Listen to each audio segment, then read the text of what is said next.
கர்த்தரை துதியுங்கள், அவர் நல்லவர், அவர் கிருபை என்று உள்ளது. ஜீவனை பார்த்த கிருபை நல்லவர், இந்த கிருபையினால் விளையாடுகிறேன். இன்றைய நாளிலும் நான் உங்களோடு பகிர்ந்து கொள்ளக்கூடிய செய்தி இனி வரும் உலகம். இந்த செய்தி ஒரு எச்சரிப்பின் செய்தி. இதற்காக எச்சரிப்பின் செய்தி சபைகளிலே கொடுக்க வேண்டும் என்று ஆவியானவர் உள்ளத்தை ஏவி உங்களோடு பகிர்ந்து கொள்ள விரும்புகிறார் என்றால், தேவ ஜனங்களுக்குள்ளே ஒரு பயம் உண்டாக வேண்டும். நிர்விசாரமாக வாழ்ந்துவிடக்கூடாது. கவலையீனமாக தங்கள் வாழ்வை கழித்து விடக்கூடாது. மாறுபாடான உபதேசங்கள் மலிந்து கிடக்கும் இந்த கடைசி நாட்களில் நாம் நம் வேறுபாட்டின் ஜீவியத்தை காத்துக்கொள்ள வேண்டும். எல்லாவற்றிற்கும் மேலாக ஆண்டவரின் வருகைக்கு, அவருடைய ரகசிய வருகைக்கு நாம் ஆயத்தப்பட வேண்டும். நம்முடைய முழு குடும்பமும் ஆயத்தமாக வேண்டும். ஆகவேதான் இந்த எச்சரிப்பின் செய்திகளை உங்களோடு நான் பகிர்ந்து கொள்கிறேன். எச்சரிப்பின் செய்திங்கிறது பயமுறுத்துவதற்காக. இந்த சின்ன பிள்ளைகளை பயமுறுத்தாம பார்த்தீங்களா, பூச்சாண்டி அப்படி அல்ல. நாம் சூழ்நிலைகளை கண்டு நாம் பயப்பட மாட்டோம். ஏனென்றால் நம்முடைய மீட்பர், நம்முடைய எஜமா யூத ராஜசிங்கம், நாம் சிங்கக்குட்டிகள். சூழ்நிலைகள் நம்மை பயமுறுத்தாது. காட்டில் பயங்கரமா இட்டிக்கும் போது பார்த்தீங்கன்னா எல்லா மிருகங்களும், அத்தனை மிருகங்களும் ஓடி அதன் இடத்துல ஒளிந்து கொள்ளும், எல்லாம் ஒளிந்து கொள்ளும். ஆனால் சிங்கம் மட்டும் என்ன பண்ணுமா, இடி முழக்கம், பயங்கர இடி முழக்கம் வரும்போது அது கெபியிலிருந்து வெளியே வந்து அந்த இடி பயங்கரமா இடிக்கும் போது நிமிர்ந்து பார்த்து அதுவும் கர்ஜிக்கும், ஒரு கர்ஜனை பண்ணும். வேற எந்த மிருகத்துக்கும் அப்படி ஒரு இது கிடையாது. ஆகவே நம்முடைய எஜமா, நம்முடைய மீட்பு யூத ராஜசிங்கம், நாம் சிங்கக்குட்டிகள். ஆகவே சூழ்நிலைகள் நம்மை பயமுறுத்தார்கள். ஆனால் நமக்குள்ளே ஒரு தெய்வ பயம், நிர்விசாரமாக வாழ்ந்துவிடக்கூடாது என்ற ஒரு எண்ணம் உருவாக வேண்டும். அதற்காக தான் இந்த எச்சரிப்பின் செய்திகள். இந்த செய்திகள் ஆக்சுவலா எந்த அடிப்படையில் நான் கொடுக்கணும்னு நினைச்சேன்னா, இதை ஒரு பைபிள் ஸ்டடியில் எடுக்கலான்னு தான் முதல்ல நினைச்சேன். ஏன்னா அது 4 செஷன், 4 செஷன்ல கிட்டத்தட்ட 4 hours எடுக்க வேண்டிய செய்தி. பட் கொஞ்சம் பேர் வர்றதுனால முழு சபையும் இதை கேட்டால் நல்லது அப்படிங்கிறதுக்காகத்தான் அது அப்படியும் ரொம்ப சுருக்கியாச்சு. கிட்டத்தட்ட 1 மணி நேரத்தில் உங்களுக்கு கொடுக்குற மாதிரி ரொம்ப சுருக்கி தான் நான் கொடுக்குறேன். இது உங்களுடைய நீங்க தெரிந்து வைத்திருக்க வேண்டும். நம்மை சுற்றி என்ன நடக்குன்னு நீங்க தெரியணும்ல, அது தெரியாம இருந்துடக்கூடாது. அதுக்காக தான் இந்த செய்தியை கொடுக்குறேன். இதை எது அடிப்படையாக வைத்து நான் இந்த செய்தியை இது பண்ணேன்னா, போன மாதம் 20ஆம் தேதி அன்னைக்கு, போன மாதம் ஜூலை 20 புதன்கிழமை ஒரு கல்யாணத்துக்கு நாங்கள் புறப்பட்டு இருந்தோம். நம்ம செல்வி தங்கச்சி கல்யாணம். அப்போ எனக்கு ஒரு ஃபோன் வந்துச்சு. அது என்னன்னா, இந்த டிஸ்கவரி சேனல்ல ஒரு 10 மணிக்கு ஒரு செய்தி இருக்கு, ஒரு 5 விஞ்ஞானிகளுடைய பேட்டி இருக்கு அப்படின்னு சொல்லி எனக்கு ஒரு ஃபோன் வந்துச்சு. அது ரொம்ப நாளாவே அதில் அட்வர்டைஸ்மெண்ட் பண்ணிக்கிட்டே இருந்திருக்கான். என்னுடைய தம்பி தான் ஃபோன் பண்ணி, நீ அதை மிஸ் பண்ணாம பாரு அப்படின்னு. நான் கரெக்டாக நானும் என் மனைவி உட்காந்து பார்த்தோம். 5 விஞ்ஞானிகள் தங்களுடைய, அது ரொம்ப முக்கியமான செய்தி. அது அமெரிக்காவில் இருக்கக்கூடிய தலை சிறந்த 5 விஞ்ஞானிகள் அதை இந்த உலகத்துக்கு வெளிப்படுத்தினாங்க. எத்தனை பேர் பார்த்தீங்க இந்த நிகழ்ச்சி? எத்தனை பேர் பார்த்தீங்க? யாராவது பார்த்தீங்களா? ஏன்னா அது டிஸ்கவரி சேனல்ல அட்வர்டைஸ்மெண்ட் பண்ணிக்கிட்டே இருந்திருக்கான். என் தம்பி அதை மிஸ் பண்ணாம பாரு அப்படின்னு எனக்கும் தெரியாது. அதுல 5 விஞ்ஞானிகள் என்ன சொன்னாங்கன்னா, தமிழ்ல டிரான்ஸ்லேட் பண்ணி சொன்னான். அதாவது இந்த போன மார்ச் 11ஆம் தேதி வெள்ளிக்கிழமை ஜப்பான்ல காலையில 4:30 மணிக்கு ஒரு பயங்கர பூகம்பம் வந்தது. அதன் விளைவா என்ன ஆயிட்டுன்னா, பூமியின் அடுக்கு மாறி போயிட்டான். அதாவது தட்டுகள் எல்லாம் மாறி போயிட்டான். அதனால அந்த 5 விஞ்ஞானிகளும் கிட்டத்தட்ட ஒரு 1/2 மணி நேரம் முக்கியமான செய்திகளை சொன்னாங்க. நீங்க ஒருத்தரும் கேட்கலாம்ன்றீங்க. 5 விஞ்ஞானிகளும் ரொம்ப முக்கியமான செய்தி தமிழ்ல டிரான்ஸ்லேட் பண்ண என்ன சொன்னாங்கன்னா, இதுக்கு முன்னாடி வரைக்கும் அப்படி அல்ல. இந்த பூகம்பம் நடந்த உடனே பூமியின் அடுக்கு கம்ப்ளீட்டா மாறிட்டான். அதன் தட்டுகள் எல்லாம் மாறி கிடக்கு. அதனால அவங்க சொன்னாங்க, பூமியானது ஒரு பெரிய ஒரு அழிவை நோக்கி வைக்கப்பட்டிருக்கிறது. அப்படி ஒரு செய்தியை சொன்னாங்க. கேட்கும்போது ரொம்ப ஆச்சரியமா இருந்துச்சு. அப்படி சொல்லிட்டு சொன்னாங்க, இதுவரை எப்போதும் ஒருபோதும் இல்லாத அளவுக்கு ஒரு ஆபத்துகள் நிறைந்திருக்கு பூமிய. காரணம் இந்த நிகழ்ச்சி நடந்ததுனாலதான் அப்படின்ட்டு சொன்னாங்க. இதுவரைக்கும் அவங்க இந்த மாயன் கான்ட்ரஸ் பற்றி அவங்க அதை அக்கறை எடுத்து அதை பொருட்படுத்தவே இல்லை. ஆனா இந்த 5 விஞ்ஞானிகள் என்ன சொல்றாங்கன்னா, இந்த சம்பவத்துக்கு அப்புறம் அந்த மாயன் கான்ட்ரஸ் அவங்க கையில் எடுத்து பார்க்குறாங்க. அது 2012 டிசம்பர் 21 அப்படின்னு அந்த வருஷத்தோட காலண்டர் முடியுது. இவங்க என்ன சொல்றாங்க, இந்த தட்டு மாறி போயிட்டு பார்த்தீங்களா அந்த அடுக்கு, அது மட்டும் இல்ல ஜப்பான் அமெரிக்காவை நோக்கி 3 அடி நகர்ந்திருக்கு. அதனால இந்த பூமிக்கு நிறைய ஆபத்துகள் வரப்போகிறது அப்படின்னு சொல்லிட்டு இன்னொரு காரியத்தை சொன்னாங்க. என்ன சொன்னாங்கன்னா, அது எப்படி இருந்துச்சுன்னா, ஒரு தொட்டில பிள்ளை தூங்கிட்டு இருக்கு, அதை கிள்ளி விட்டுட்டு அப்புறம் திரும்ப ஆட்டின காரியம். என்னன்னா அவங்க இந்த அதான் நிறைய காரியத்தை சொன்னாங்க. அதை நான் செய்தியில கொண்டு வரலாம். எப்படி கொண்டு வருவேன்னா, வேதத்தோட இணைத்து அவங்க சொன்னாங்க, இவ்வளவு சம்பவங்கள் நடக்க போறதுனால நீங்க உங்க சேவிங்ஸ் எல்லாம் எடுத்து காலி பண்ணிடுறாங்க. எப்படி சொல்றாங்க பாத்தீங்களா? அப்போ நான் நினைச்சேன், இது என்ன இப்படி சொல்லிட்டாங்க. உடனே என் மனைவிக்கு சொன்னேன், ஐயோ ஒரு பெரிய பொருளாதார வீழ்ச்சி எல்லாம் வந்துடும். ஏன்னா ஃபாரினர்ஸ் ஃபுல்லா எப்படி இருக்காங்கன்னா, வெந்ததை திம்போம் விதி வந்தா சாகும். அவன் கவலை, அவன் அப்படித்தான் இருக்கான். அதனால சேவிங்ஸ் எல்லாம் காலி ஆகிட்டா என்ன ஆகும்? அப்ப நான் மனசுல என்ன நினைச்சேன்னா, ஒரு 3 அல்லது 4 மாதத்துல ஒரு பெரிய பொருளாதார வீழ்ச்சி வரும். உடனே என் மனைவிட்ட சொன்னேன், இது இப்படி சொல்லிட்டாங்க, ஒரு பொருளாதார வீழ்ச்சி எல்லாம் வரும். ஏன்னா ஏற்கனவே இந்த யூரோப்பியன் கண்ட்ரிஸ் நிறைய நாடுகள் இப்ப திணறிக்கிட்டு இருக்கு. எல்லாம் பயங்கரமான பொருளாதார நெருக்கடியில் என்ன பண்ணணும்னு தெரியாம ஒரு பெரிய வீழ்ச்சி. ஜப்பான் ஏற்கனவே டவுன் ஆகி கிடக்கு. இந்த நேரத்தில் இப்படி சொல்றாங்களா அப்படின்னு நான் நினைச்சேன். அதே மாதிரி ஒரு 3 மாசத்துல வரும்னு எண்ணி 18 நாள்ல அது வந்துட்டு 7ஆம் தேதி செய்தியில அமெரிக்காவின் பொருளாதாரம் டவுன் ஆயிடுச்சு. அப்படியே விழுந்து போயிட்டு பார்த்தீங்களா. உடனே ஷேர் மார்க்கெட் ஃபுல்லா டவுன் ஆயிடுச்சு. அது மட்டும் இல்ல, கோல்டு விலை 20 தாண்டிட்டு இன்னும் என்ன சொல்றாங்கன்னா 25 வரும் தான் நிறைய பேர் சொல்றாங்க. ஏன் அப்படின்னா, அந்த விஞ்ஞானிகளுடைய கூற்று அவங்க நீங்க கேட்டீங்கன்னா ரொம்ப ஆச்சரியமா இருந்துச்சு. இந்த பூமிக்கு ஒரு பெரிய ஆபத்து வர காத்திருக்கிறது. எதுனா இந்த சம்பவத்துக்கு அப்புறம். அதனால அது 3 வகையானது. அதை அடிப்படையாக வைத்துதான் ஒரு மெசேஜ் ரெடி பண்ணேன். இதை நான் பைபிள் ஸ்டடிக்காகத்தான் எடுத்தேன். ஆனா பைபிள் ஸ்டடியில் எல்லாருக்கும் ரீச் ஆகாது. கொஞ்சம் பேர் வர்றாங்க, அதுவும் 4 hours 4 நேரம் எடுக்கிற மாதிரி எடுத்தேன். அதை அப்படியே சுருக்கி 1 hourல உங்களுக்கு தர்றேன். இது ஏதோ மிகைப்படுத்தி ஒண்ணுமே கிடையாது. ஏன்னா அதுதான் பேப்பர் ஆதாரங்கள்லாம் வச்சிருக்கேன். 2-4 பேப்பர் இருக்கு. இது போக நிறைய அந்த ஆதாரங்களோட தான் நான் சொல்றேன். வேதத்திலையும் தெளிவா சொல்லப்பட்டிருக்கு. இதனுடைய தலைப்பு இனி வரும் உலகம்ங்கிற தலைப்புல இந்த காரியங்கள் சொல்றேன். நான் இதை பயப்பட தேவையே இல்லை. அதை சொல்லிட்டு தான் நான் உள்ளுக்கு போகணும். ஏன் தெரியுமா?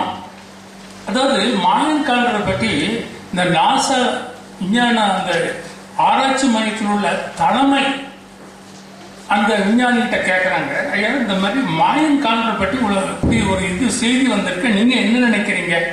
2012 டிசம்பர் 21 முடியுதுன்னு சொல்றீங்களா, உங்க அபிப்பிராயம் என்ன அப்படின்னு நாசா விஞ்ஞானி, அவன் உலகத்தில் நம்பர் 1, அவங்க கேட்கறாங்க இப்படிலாம் இருக்கேன்னு. அவன் சொல்றான் 2012 சொல்றாங்களே டிசம்பர் 21, அவன் சொல்றான், இந்த விஞ்ஞானி சொல்றான் அதுக்கு முன்னாடி கூட நடந்துடும். பாத்தீங்களா? அப்படி சொல்றான். ஆனா அப்படி நடக்காது. ஏன் நடக்காதுன்னு சொல்லுங்க பாப்போம். ஏன் நடக்காது? யாராவது சொல்ல முடியுமா? உங்களுக்கு க்ளூ கொடுத்தாதான் சொல்லுவீங்க. எது வரைக்கும் நடக்காது?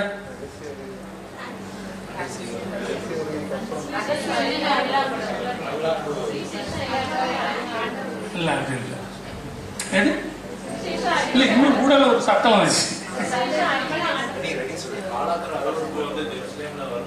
இல்ல, வெரி குட். ரகசிய வருகை தான். ரகசிய வருகை வரைக்கும் ஒண்ணு நடக்காது. ரகசிய வருகை 7 வருஷம் முடிவுல தான் நடக்கும். அது நாம் அறிந்திருக்கணும். சரிங்களா? இந்த ரகசியம் ஆவியானவர் சபைக்கு தான் கொடுப்பாரு.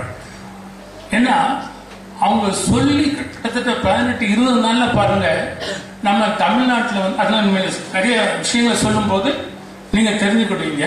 தமிழ்நாட்டில் 6 மாவட்டங்கள்ல பூமி அதிர்ச்சி வந்துட்டு அவங்க சொல்லி கிட்டத்தட்ட ஒரு 25-30 நாள் முந்தா நாள் வந்துச்சு.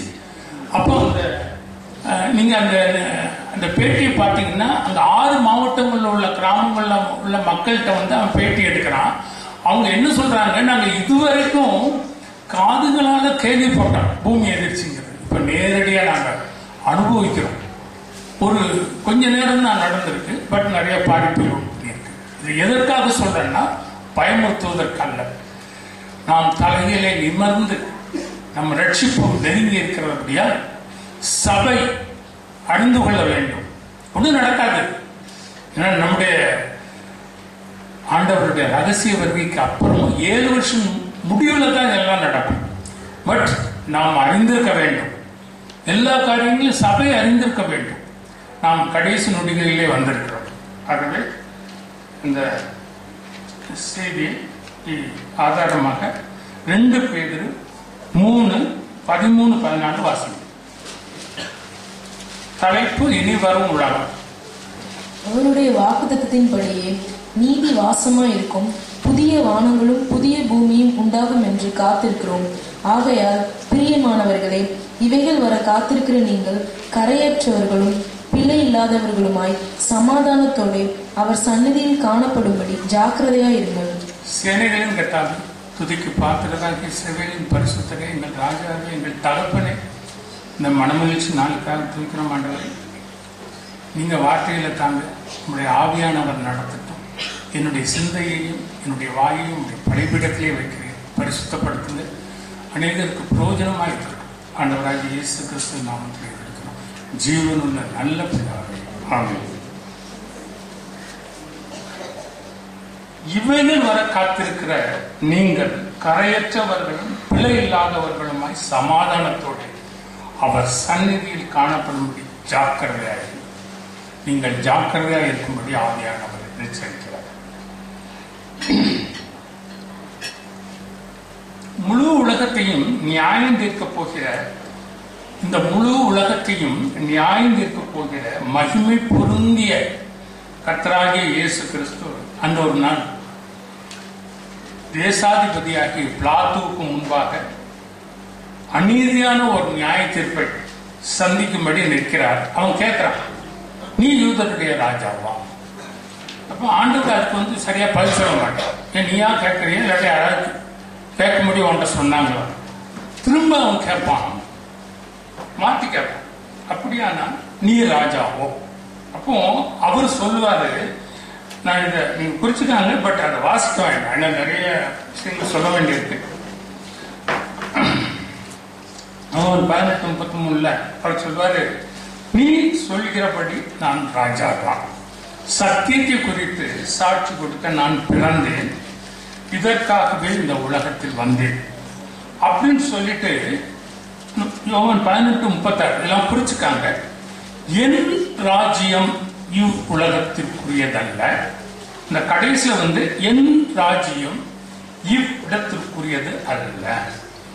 என் ராஜ்யம் இவ் உலகத்திற்குரியதல்ல.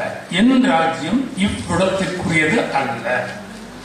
அப்படின்றால் அந்த ராஜ்யம் அவருடைய முழு 3 வருஷ ஊழியத்துல என் ராஜ்யம் என்ற வார்த்தையை எல்லா காதலையும் ஆண்டவர் போட்டுட்டார். ஒரு ஆள் பாக்கி இல்லை. அதுதான் அவருடைய ஊழியம். அவருடைய நித்திய ராஜ்யத்தை குறித்து ஒரு ஆள் பாக்கி விடாம ஆண்டவர் போட்டுட்டார். அது அரசனாகிய லாத்துவின் காதுகளிலும் அருவருக்கத்தக்க வாழ்க்கை வாழ்ந்த ஒரு கள்ளனுடைய காதுகளிலே விழுந்திருக்கு. இவன்டையும் போட்டார், இவன் காதையும் போட்டுட்டார். இவடோ ஒரு மூலையில ஒரு கள்ளன் நின்று கேட்டுக்கிட்டு இருக்கான், அவன் காதையும் விழுந்துட்டு. அதனாலதான் கள்ளன் தன் மரண வேலையில கேட்கிறான், உம்முடைய ராஜ்யத்தில் வரும்போது அடியேனை நினைத்தார். அந்த ராஜ்யம் நெருங்கி நிற்கிறது. ஆகவே நாம் இப்பொழுது 3 விதமான உலகங்களை பற்றி பார்க்க போகிறோம். இனிவரும் உலகத்தை பார்ப்பதற்கு முன்பாக 3 உலகங்கள் நான் ஷார்ட்டா சொல்லிட்டு போயிடுறேன். முதல்ல பூர்வ உலகம், அடுத்து இப்பொழுது இருக்கிற இந்த பொல்லாத உலகம், 3வது இனி வர இருக்கிற உலகம். இதெல்லாம் நான் ஷார்ட்டா வேகமா சொல்லிட்டு போயிடுறேன். பூர்வ உலகம் 2 பேர் 2:5. பூர்வ உலகத்தையும் தப்பவிடாமல் நீதியை பிரசங்கிக்கிறவனாகிய நோவா முதலான 8 பேரை காப்பாற்றி அவபக்தி உள்ளவர்கள் நிறைந்த உலகத்தின் மேல் ஜல பிரளயத்தை வரப்பண்ணி 2 பேர் 3:6 சோதோம் குமாரா என்னும் பட்டணங்களையும் சாம்பலாக்கி கவிழ்த்து போட்டு ஆக்கினைக்குள்ளாக தீர்த்து பிற்காலத்திலே அவபக்தியாய் நடப்பவர்களுக்கு அவைகளை அப்பொழுது இருந்த உலகம் ஜல பிரளயத்தினாலே அழிந்ததென்பதையும் மனதார அறியாமல் இருக்கிறார்கள்.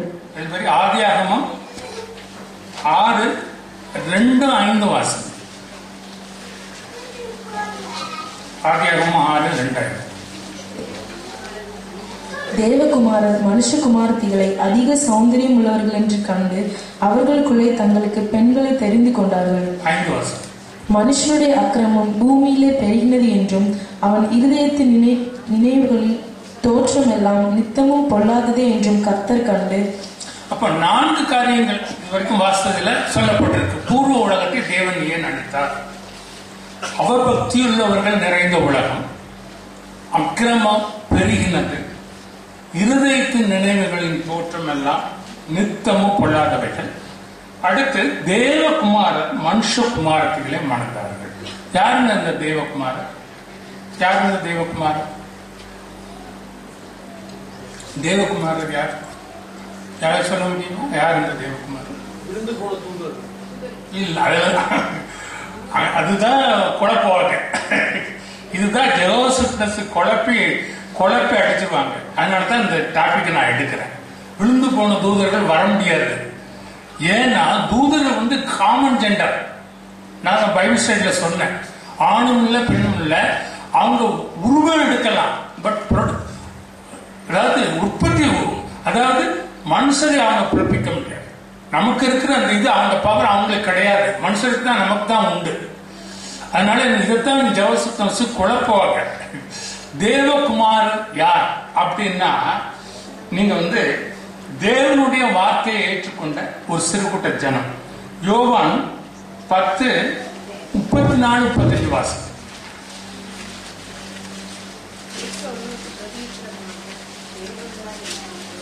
யோவான் 10:34. இயேசு அவர்களுக்கு பிரதியுத்தரமாக, தேவர்களாய் இருக்கிறீர்கள் என்று நான் சொன்னேன் என்பதாய் உங்கள் வேதத்தில் எழுதியிருக்கவில்லையா? தேவ வசனத்தை பெற்றுக்கொண்டவர்களை தேவர்கள் என்று அவர்கள் சொல்லி இருக்க, தேவ வசனத்தை பெற்றுக்கொண்டவர்களே தேவர்கள் என்று அவர்கள் சொல்லி இருக்க, வேத வாக்கியமும் தவறாத இருக்க. அப்போ தேவகுமாரர் என்பது தேவ வசனத்தை ஏற்றுக்கொண்டு ஒரு கோடி ஜனம் இருந்திருக்காங்க. அப்போ தேவன் எப்பவுமே பாத்தீங்கன்னா அழிக்கிறது முடிவு எடுக்கும் போது ஒரு கூட்ட ஜனத்தை வச்சிருப்பார். அவங்க நிமித்தமா தேவன் அழிக்காம வச்சிருப்பார். எந்த சூழ்நிலையிலும் அழிக்கணும்னு வரும்போது 1 ராஜாக்கள் 19:18 வாசிக்க வேண்டாம், குறிச்சுக்காங்க. அதுல 1 ராஜாக்கள் 19:18 அதுல எளிய தேவன் சொல்லுவான், நான் ஒருத்த மாத்திரம் மீந்திருக்கேன் ஆண்டவரே, இந்த தேசம் அவ்வளவு பாவத்தை நிறைஞ்சு கிடக்கு, நான் ஒருத்த மட்டும் தான் மீந்திருக்கேன். அப்ப ஆண்டவர் சொல்லுவாரேப்பா, பாகாலுக்கு முடங்கால் இருக்கிற முழங்காலுடைய 7000 பேரை நான் வச்சிருக்கேன். ஆமா, தேவன் தமக்கென்று ஒரு கூட்ட ஜனத்தை, பரிசுத்தவான்களை வச்சிருப்பார். ஏன்னா அவங்க வேறுபடுத்த ஜீவியத்தை காமிக்கணும், இல்லாவிட்டாலும் அழிச்சிருவார். வேறுபாட்டின் ஜீவியத்தை காத்துக்கொள்ளும் அவருடைய பரிசுத்தவான்கள் நிமித்தமாக தான் இன்னும் இந்த உலகம் அழியாமல் தேவன் வச்சிருக்கு. அவருடைய பரிசுத்த சபை இருக்கு, அவருடைய மனவாட்டி சபை இருக்கு. அது வேறு பிரிந்த ஜீவியத்தை காட்டுறதுனாலதான் இது இந்த சபையில் அந்த வேறு பிரிந்த ஜீவியம் ரொம்ப முக்கியம். அதனாலதான் நான் இந்த செய்தி எடுத்துக்கே காரணம். நான் இந்த செய்தியை ஏன் விட ஆழமா பேசுறேன்னா, நாம் வேறு பிரிந்த ஜீவியத்தை கவனமா இருக்கணும், நிர்விசாரமா வாழ்ந்துடக்கூடாது. தேவன் அதுலதான் ரொம்ப கவனமா இருப்பாரு. அப்பதான் நீங்க ஆதியாகமம் 18:32 எடுத்தீங்கன்னா, இவன் ஆபிரகாம் வந்து தேவன்கிட்ட சொல்லுவாரு, 50 பேருமான் இருந்தா அழிக்க மாட்டீரா? அப்புறம் பரப்பான், 30 பேர் இருந்தா அழிக்க மாட்டீரா? 20 பேர் இருந்தா அழிக்க மாட்டீரா? தேவன் ஆதியாகமம் 18:32 சொல்லுவாரு, எப்பா 10 நீதிமான் இருந்தா கூட அழிக்க மாட்டேன். ஏனென்றால் தேவனுக்கு எப்பவுமே ஒரு கூட்ட ஜனம் இருக்கணும். அந்த ஒரு கூட்ட ஜனம் இல்லாட்டினா அழைச்சிடுவார். அதான் அப்போ இந்த தேவகுமாரர் என்ன பண்றாங்கன்னா, மனுஷகுமாரத்துக்குள்ள மணந்துட்டாங்கன்னா என்ன இருக்குன்னா, உலகத்தோட கலந்துட்டாங்க. அப்புறம் தான் தேவன் பார்க்காம ஒருத்தருமே இல்லை, ஒரே ஒரு மனுஷன், அவன் தான் நோவா. அவன் நீதிமானாக தேவன் கண்டார். ஏன்னா அவனுடைய வேலை அப்படிப்பட்ட வேலை, முழு ஒரு பெரிய வேலையை உண்டு பண்றான். அது சாதாரண வேலை இல்லை. ஆனால் அவன் எந்த அடிப்படையில் செய்யறான்னா, விசுவாசத்தின் அடிப்படையில் செய்யறான். அது இப்ப அதை பற்றி பேசுறதுக்கு நேரம் இல்லை. பட் பூர்வ உலகத்தை தேவன் ஏன் அழித்தார்? அடுத்து பூர்வ உலகம் அழிந்தது. ஏன் அழிந்தது? இப்ப விஞ்ஞானிகள் வந்து விஞ்ஞான உலகம் முதல்ல ஏற்றுக்கொள்ளவே இல்லை. பூர்வ உலகம் அழிந்தது அப்படின்னு சொல்றதுக்கு விஞ்ஞான உலகம் ஏற்றுக்கொள்ளவே இல்லை. ஏன் ஏற்றுக்கொள்ளனா, டார்வின் கொள்கையை ஏற்றுக்கொண்ட ஜனங்கள் கோடான கோடி இந்த பூமியில இருந்ததுனால விஞ்ஞானிகளும் அதுல இருந்தா படிச்சு வந்தாங்க. இவங்களுக்கெல்லாம் என்ன ஆசைன்னா, இந்த விஞ்ஞானிகளுக்கு இந்த பூர்வ உலகத்துல இந்த நோவாவின் பேரை இதை பொய்யா சொல்லி பொய்யுங்கிறத நிரூபிச்சிடணும். இது அவங்களுக்கு ரொம்ப ஆசை விஞ்ஞானிகளுக்கு. ஏன்னா அவ்வளவு பேரும் டார்வின் கொள்கையை படிச்சுட்டு எல்லாம் அந்த பேக்ரவுண்ட்ல வந்திருக்கான். விஞ்ஞானிகள் போற இன்னும் அப்படிதான் நிறைய, இன்னைக்கு எல்லாம் மாறிட்டாங்க. அப்போ எல்லாருக்கும் ஒரு ஆசை, இது பொய்ன்னு நிரூபிச்சிடணும். ஆனா இந்த ஆராய்ச்சி எப்ப ஆரம்பிச்சுன்னா 1949 வருஷம் ஆரம்பிச்சு போன 2010 வரைக்கும் இந்த நடந்துச்சு. இந்த நோவாவின் பேலை எங்க போய் தங்கிச்சு தெரியுமா? அரராத், துருக்கி தேசத்தில் உள்ள அரராத் மலை தங்கிச்சு.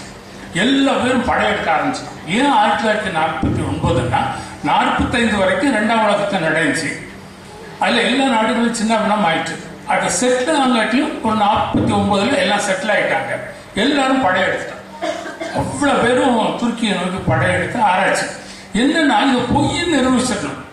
ஆனா பாத்தீங்கன்னா துருக்கி அரசாங்கமே என்ன பண்ணுச்சுன்னா, ஒரு ஆராய்ச்சி பண்ணி 1960ஆம் வருஷம் லைஃப் மேகசின்ல ஒரு செய்தியை வெளியிட்டாங்க. என்னன்னா, நோவாவின் பேழை உண்மை. எல்லாருக்கும் அதிர்ச்சி ஆயிட்டு உடனே எல்லாரும் படையெடுத்தாங்க. ஒருத்தராளுக்கு கூட அது பொய்யை நிரூபிக்க முடியல. நம் தேவன் அனந்த ஞானம் உள்ளுக்கு போய் ஆராய்ச்சி பண்ணவங்க கடைசியில வாயை மூடிட்டு வெளியே ஓடி வந்துட்டான். அப்புறம் கடைசியா 2004ஆம் வருஷம் அமெரிக்காவில் உள்ள நாசா விண்வெளி ஆராய்ச்சி என்ன பண்ணாங்கன்னா, சேட்டலைட்ல இருந்து ஆராய்ச்சி பண்ணான். சேட்டலைட் எப்படின்னா, அவன் சேட்டலைட்ல இருந்து நம்ம ரோட்ல ஓடுற டூ வீலர்ல உள்ள நம்பர் பிளேட்டை பார்த்துடலாம். அவ்வளவு துல்லியமா பார்த்துடலாம். அப்படிதான் அவன் வந்து பில்லிடம் அடிச்சது. பில்லிடம் எப்படி அடிச்சான்னு நினைக்கிறீங்க? சேட்டலைட்டை தான் அடிச்சான். இல்லாட்டா கண்டுபிடிக்க முடியாது அவங்க. இப்போ அவங்களும் ஆராய்ச்சி பண்ணிட்டு அவங்க என்ன சொன்னாங்க தெரியுமா? இந்த விஞ்ஞானிகள் சத்தியம்னே சொல்லிட்டான். நோவாவின் பேரை சத்தியம், உண்மைதான். அவ்வளவு பேரும் வாய மூடிட்டான். இது நாள் வரைக்கும் நடந்த ஆராய்ச்சியில ஒருத்தனாலும் ப்ரூவ் பண்ண முடியல. பார்த்தீங்களா? பூர்வ உலகம் அழிந்ததுங்கிறது தேவன் எவ்வளவு ஆராய்ச்சி பண்ணவங்க பூரா ஏதாவது ஒரு எவிடன்ஸ் ரொம்ப துல்லியமா இருந்திருக்கு. அடுத்தாப்புல ஜலப்பிரளயம் உண்மைதானா? அடுத்ததுக்கு வந்தாச்சு. ஏன் இந்த ஜலப்பிரளயத்தை பற்றி ஒரு விஞ்ஞானிகள் மத்தியில் ஒரு இது வந்துச்சுன்னா ஒருத்தருமே நம்ப மாட்டாங்க. அது என்ன, எந்த அடிப்படையில நம்பல அப்படின்னா, ஆதியாகமம் 7:19-20 வாசிங்க. ஆதியாகமம் 7:19-20. ஜலம் பூமியின் மேல் மிகவும் அதிகமாய் பெருகினதினால் வானத்தின் கீழ் எங்கும் உள்ள உயர்ந்த மலைகள் எல்லாம் மூடப்பட்டன. மூடப்பட்ட மலைகளுக்கு மேலாய் 15 முழ உயரத்திற்கு ஜலம் பெருகிற்று. இதைத்தான் ஒருத்தனாய் நம்ப முடியல. என்னப்பா இது? எவரெஸ்டுக்கு மேல 15 முழ தண்ணியா? இது ஒருத்தனால நம்ப முடியல. அது எப்படி சாத்தியம்? உலகத்துல பெரிய பெரிய மலைகள் இருக்கு. ஆல்ப்ஸ் மலை இருக்கு, எவரெஸ்ட் இருக்கு. இதுக்கு மேல 15 மலைன்னா எங்க இருக்கு? ஒருத்தனுமே நம்பல. உடனே இந்த ஆராய்ச்சி இதுதான் ரொம்ப தீவிரமா பண்ணியிருக்காங்க. எல்லாம் உயரமான மலைக்கெல்லாம் எல்லாம் ஓடிட்டான். அங்க போய் எல்லாம் தேடி பார்த்ததுல முக்கியமா எவரெஸ்ட் மலையில இவங்க தேடி பார்த்திருக்காங்க. அங்க கடல்ல வாழக்கூடிய இந்த மீன்கள், திமிங்கலம், அப்புறம் கடல் ஆமை, இப்படி எல்லாவற்றுடைய எலும்பு கூடுகள் அங்க இருந்துச்சு. அவ்வளோத்தையும் சேகரிச்சுட்டு வந்துட்டான். இவன் என்ன நினைச்சிட்டான்னா, இந்த கிறிஸ்தவ விஞ்ஞானிகள் போய் இந்த எலும்பு கூடெல்லாம் கொண்டு அங்கோட்டு உள்ளுக்கு வச்சுட்டு வந்துட்டான் போல. அப்படி நினைச்சு அவ்வளோத்தையும் எடுத்துட்டு வந்துட்டான். எடுத்துட்டு வந்து விஞ்ஞான கூடத்துல வச்சு ஆராய்ச்சி பண்ணான். ஏன்னா அது தெளிவா சொல்லிடும் இது எப்போ உள்ளதுன்னு. அவங்க ஆராய்ச்சி பண்ணி சொல்லிட்டாங்க இது 5000 ஆண்டுகளுக்கு முன்பாக உள்ளது. அப்போ 5000 ஆண்டுன்னா அவன் கரெக்டா பார்க்கும்போது நோவா காலத்துல நடக்கும். அங்கேயும் தேவன் எல்லா விஞ்ஞானிகளுடைய வாய்ப்புற அடைச்சிட்டார். அப்போ ஜல பிரளயமும் நோவாவின் பேரையும் உண்மைங்கிறத அத்தனை விஞ்ஞானிகளும் ஒப்புக்கொண்டாங்க. இதுவரைக்கும் ஒருத்தர் கூட அது பொய்ன்னு சொல்லி நிரூபிக்க முடியவே முடியல. ஆகவே பூர்வ உலகம் அழிந்தது என்பது அவ்வளவு உண்மை. அப்படி என்றால் இப்பொழுது இருக்கிற அந்த பொருளாத உலகமும் அழிய போகிறது என்பதும் அவ்வளவு உண்மை. வாசிங்க 2 பேதுரு 3:7. இப்பொழுது இருக்கிற வானங்களும் பூமியும் அந்த வார்த்தையினாலே அக்கினிக்கு இரையாக வைக்கப்பட்டு தேவ பக்தி இல்லாதவர்கள் நியாய தீர்க்கப்பட்டு அழிந்து போகும் நாள் வரைக்கும் காக்கப்பட்டிருக்கிறது. இப்பொழுது இருக்கிற வானங்களும் பூமியும் அந்த வார்த்தையினாலே அக்கினிக்கு இரையாக வைக்கப்பட்டு தேவ பக்தி இல்லாதவர்கள் நியாயம் தீர்க்கப்பட்டு அழிந்து போகும் நாள் வரைக்கும் காக்கப்பட்டிருக்கிறது. அந்த வார்த்தை காத்து கொண்டு இருக்கிறது. அந்த வார்த்தை அந்த வார்த்தையினால எந்த வார்த்தை வெளிப்பட போகிற அந்த வார்த்தை மத்திய ஆகாயத்திலே ரகசிய வரியிலே வெளிப்பட போகிற அந்த வார்த்தை அவர் தான் காத்து கொண்டிருக்கிறார், காக்கப்பட்டிருக்கிறது அந்த வார்த்தையினால. அதுக்கப்புறம் தான் எல்லாம் நடக்கும். பேதுரு சொல்றாரு 2 பேதுரு 3:10-12 வாசம். 2 பேதுரு 3:10-12. கர்த்தருடைய நாள் இரவிலே திருடன் வருகிற விதமாய் வரும். அப்பொழுது வானங்கள் மடமட என்று அகன்று போம், பூதங்கள் வெந்து உருகி போம், பூமியும் அதிலுள்ள கிரியைகளும் எரிந்து அழிந்து போம். 12.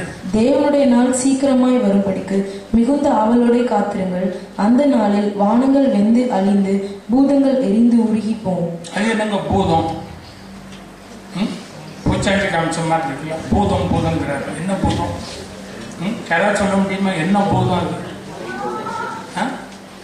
என்னங்க பூதம்? விஞ்ஞானிகள் முதல்ல நம்பவே இல்லை. எல்லாரும் என்னங்க இது பூதங்கிறாரு அப்படிங்கிறாரு. என்ன பூதம்? பூதங்கள் வெந்து உருகிப்போம், வானங்கள் வெந்து அழிந்து பூதங்கள் உருகிப்போம்னு 2000 வருஷத்துக்கு முன்னாடி படிப்பறிவில்லாத பேதுரு ரொம்ப தெளிவா சொல்றாரு. ஆவியானவருடைய வெளிப்பாட்டின்படி அவர் காலத்திலே எல்லாரும் அவருடைய அவருக்குரிய சபையிலே அவரை கேள்வி பண்ணியிருக்காங்க. அவர் எழுதுறாரு வருத்தத்தோடு. விஞ்ஞான உலகம் அதை நம்பவே இல்லை. பூதம்னா என்ன? பூதம் பஞ்சபூதம் இல்லை, பஞ்சபூதம் இல்லை,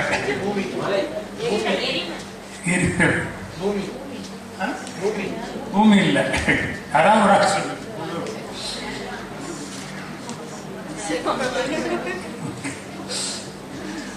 அது பூதங்கிறதுக்கு ஒரிஜினல்ல போய் பார்த்துருக்காங்க. அதனுடைய இங்கிலீஷ் டிரான்ஸ்லேஷன்ல என்ன இருக்கு தெரியுமா? எலிமெண்ட்ஸ் இருக்கு. பிள்ளைங்கெல்லாம் நல்லா தெரிஞ்சுக்காது, படிக்கிற பிள்ளைங்க நல்லா. எலிமெண்ட்ஸ் நம்ம பூமியில 118 எலிமெண்ட்ஸ் இருக்கு. அதுல பெரிய எலிமெண்ட், பெரிய பூதம் ஏன் தெரியுமா? க்ளூ கொடுத்துட்டேன், இனிமேல் சொல்லுங்க. 118 பூதங்கள் இருக்கு. அதுல பெரிய பூதம் ஜி பூம்பா, பெரிய பூதம் ஒண்ணு இருக்கு. ஜி பூம்பா பெரிய பூதம். இப்ப சொல்லுங்க, நான் க்ளூ கொடுத்துட்டேன். இல்ல யாராவது சொல்லுங்க.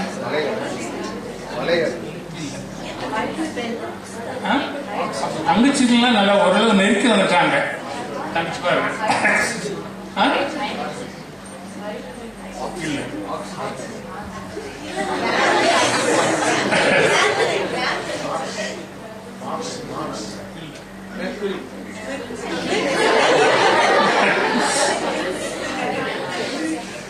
உலகத்தையே அச்சு பெரிய பூதமா இருந்து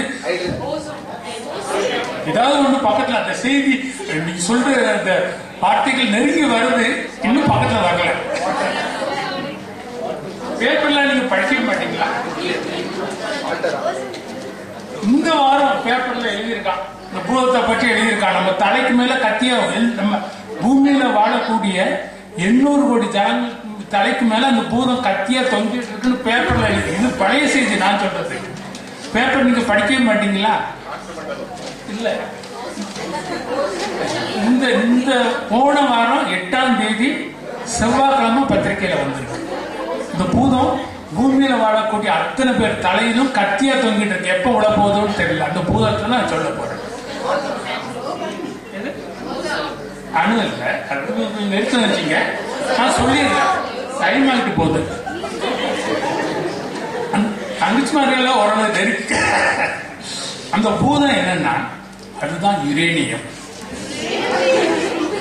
இந்த யுரேனியத்தை வந்து கம்மிங்க. இந்த யுரேனியத்தை 1789 வருஷம் கண்டுபிடிச்சாங்க. கண்டுபிடிச்சு அதுல நியூட்ரான செலுத்தி அதை அணுவை பிளந்தோம்னா அதனுடைய சக்தி அபரிதமா இருக்கு. அப்ப நியூட்ரான செலுத்தக்கூடிய அந்த இதை கண்டுபிடிச்சது 1933. இதுக்கப்புறம் தான் அந்த இதே தலைகீழ மாறிட்டு. என்னன்னா அணுகுண்டை கண்டுபிடிச்சாங்க. அப்புறம் மின்சாரம் தயாரிக்கிறதுக்கு அந்த யுரேனியம் தான். இன்னைக்கு யுரேனியத்துக்காகத்தான் நாடுகள்லாம் பயங்கர போட்டி. இன்னைக்கு பாத்தீங்கன்னா அந்தந்த நாடுகளுக்கு யுரேனியம் கிடைக்காம அவன் போட்டி போட்டுக்கிட்டு யார்ட்டையாவது, இந்திய கவர்மெண்ட்டே அமெரிக்கா கூட ஒரு ஒப்பந்தம் வச்சு என்ன பெரிய டிபேட்டே நடந்துச்சு போன வருஷம் பாராளுமன்றத்துல. அப்போ இந்த யுரேனியம் தான் பெரிய பூதம், அழிக்க காத்திருக்கிற ஒரு பயங்கரமான பூதம்.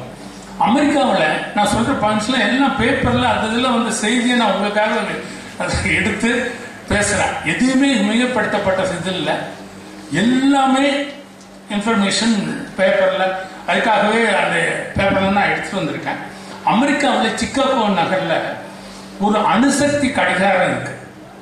இந்த கடிகாரம் எதன் அடிப்படையில இயங்குதுன்னா யுரேனியம் எந்த அளவுக்கு இந்த பூமியில உபயோகிக்கிறாங்களோ அந்த அடிப்படையில அந்த சிக்காகோல இருக்கிற அந்த ஆட்டோமிக், அதாவது அணுசக்தி கடிகாரத்தை வச்சிருக்காங்க. இந்த கடிகாரம் இப்ப எத்தனையில காமிக்கு தெரியுமா? 11:55 நிக்கிப்போம். விஞ்ஞானிகள் எல்லாம் பயந்து நடுங்குறாங்க. ஏன்னா அந்த அளவுக்கு யுரேனியம் பயங்கரமா யூஸ் பண்ண ஆரம்பிச்சிட்டாங்க. அதான் இப்ப நான் சொல்ல போறேன். அப்போ 11:55, அதாவது 1947 இருந்து 2007 வரைக்கும் விஞ்ஞானிகள் என்ன பண்ணாங்கன்னா இந்த கடிகாரத்தை கைவிட்டு திருப்பி வச்சாங்க 18 முறை. ஆனா அது கேட்கவே மாட்டேங்குது. 11:55 தான் போய் நிக்குது. அது 12க்கு வந்துட்டுனா பூமியில ஒரு பயங்கர அழிவு இருக்கு. அப்போ இவங்க திருப்பி வச்சாங்கன்னா அது கேட்க மாட்டேங்குது. அது 11:55 தான் நிக்குது. ஏன்னா அது துல்லியமான ஒரு கடிகாரம். அப்ப இந்த விஞ்ஞானிகள் பார்த்தாங்க, என்னடா இது இவ்வளவு இந்த அளவுக்கு யுரேனியம் யூஸ் பண்றாங்களா அப்படிங்கிறதுக்கு. நான் அந்த பேப்பர்ல அவர் என்ன எழுதியிருக்காருன்னா